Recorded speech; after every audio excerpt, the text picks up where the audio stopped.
Let me come to something else. On social harmony and an understanding of ourselves, on Triggernometry, you recently had Suella Braverman. She pronounces it Braverman, I think. I keep getting it wrong myself. So, well, you don't think I get it wrong. I get your name wrong sometimes, to my great embarrassment. But you had her on. I mean, she's a very gutsy lady. She's been saying some very blunt things, and her heritage is not 100% English in itself, is it? But she understands the importance of the West. She said it's time for us to think through carefully our thinking around multiculturalism and what have you. How do you see that yourself?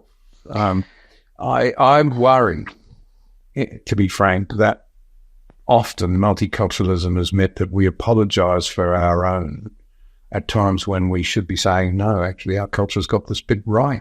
Don't abandon it. So, yes, it was a pleasure to interview Suella Braverman. She was a recent Home Secretary, actually, and she was very blunt about many things, which I appreciate. I mean, one of the points that she made is essentially that the current Conservative government, which has been in power in the UK for 14 years, does not want to solve the immigration problem that it keeps telling the public it does. They care more about GDP than delivering on the promises and the commitments they made to the British people. So when she attempted to deliver the policies that they committed to 14 years ago, she was met, according to her, with a wall of resistance cascading from the Prime Minister down to other cabinet members who basically don't want to reduce immigration because it's a way of keeping growth numbers palatable to the public. And on illegal immigration, there's simply not the political will to leave the ECHR, which means that we have no control of our borders. That was a couple of the things that she said, and she's made comments about other things in recent days as well. And one of those is, of course, that after the scenes we saw in Parliament a couple of weeks ago now, where the procedures of the House of Parliament were ignored by the Speaker because of fear of Islamist violence against Labour MPs, she basically said the Islamists are in charge of Britain, which is a strong statement to make.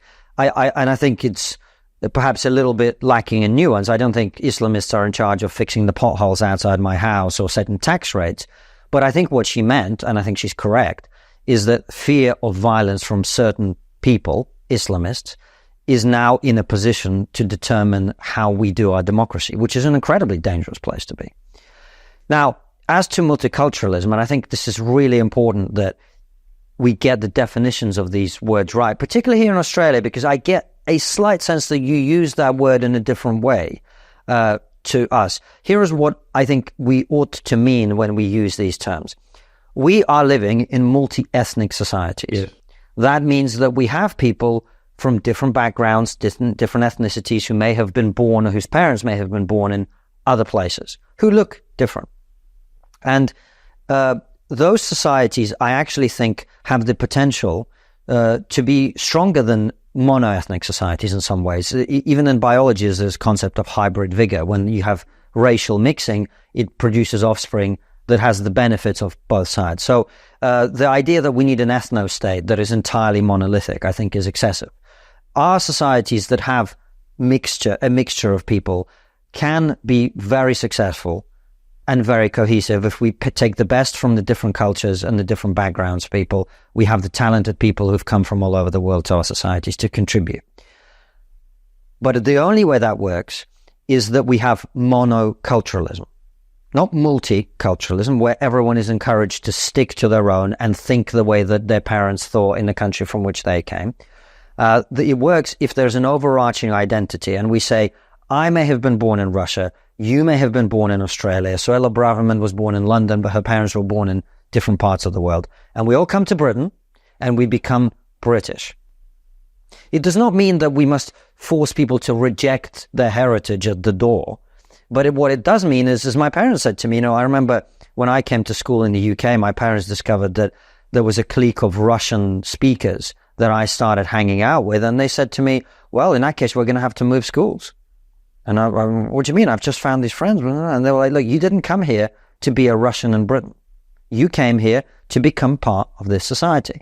And multiculturalism has failed because it has failed to recognize the difference between a multi-ethnic society where everyone is encouraged to become one thing and a society where we have no desire for you to integrate. You want to speak a different language? Fine. You want to practice a completely different cultural set of values and beliefs about all sorts of different issues that actually matter? Fine. You want to have a different approach to, you want to start advocating for a different legal system in our society? Fine. You want to undermine the very basic values of the way that we do things? Fine. You want to live entirely within a community that looks like you and speaks a different language and is completely ghettoized? Fine. This doesn't work. It doesn't work, and it creates tensions between ethnic groups. And so this conversation about multiculturalism is going to become particularly strong in countries like Britain, France. I mean, Sweden has gone very far down the route of allowing people simply to come and live in parallel societies. Multiculturalism has failed because it cannot work. It simply cannot work. And in fact, it's, coming back to our conversation about Russia, this is by no means me saying we should be emulating Russia, but actually this idea of kind of having an overarching identity probably works better in Russia at this point, when you have Muslim populations and populations from other religious backgrounds and ethnic backgrounds who are much more integrated in some ways. They may live in their own parts of the country historically that were theirs, but they would see themselves as part of the Russian project in a way that many people in some communities in the West do not.